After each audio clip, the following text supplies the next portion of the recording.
Pedicure, pedicure. Ano ba yan? Wala pa rin akong trabaho. I'm sorry. Saan ba badaf ako? Wala akong karapatang magtrabaho.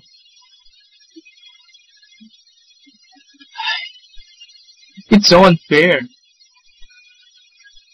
Di daw ako pwede. Sa police force. Ngayon, dahil wala akong trabaho, di na rin ako magbabayad ng income tax.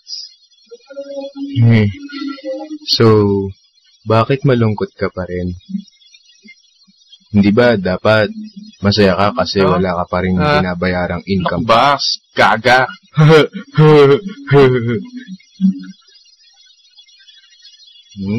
Hoy Badaf, balita ko hindi ka natanggap sa police force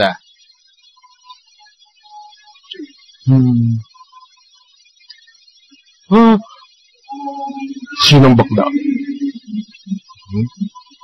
O di mo tanongin tong girlfriend mo.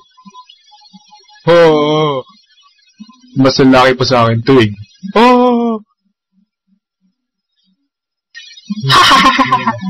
Ano ka ba? Sikreto natin yun, di ba?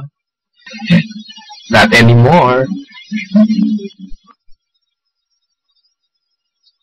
So, ano ba talaga ang income tax?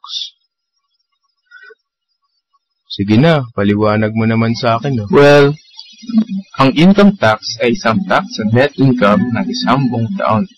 Ito ay pinapataw sa mga corporate at individual taxes? Tama!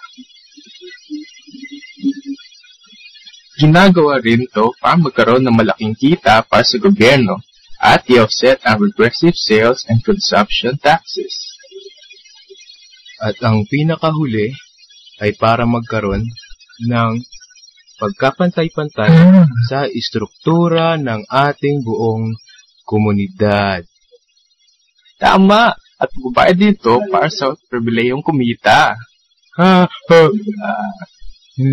Okay. May naisip ako. Okay, para kumita tayong dalawa ng pera.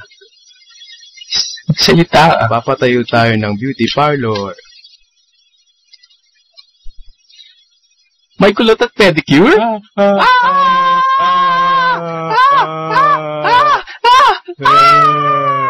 Pautang mo na, wala akong budget.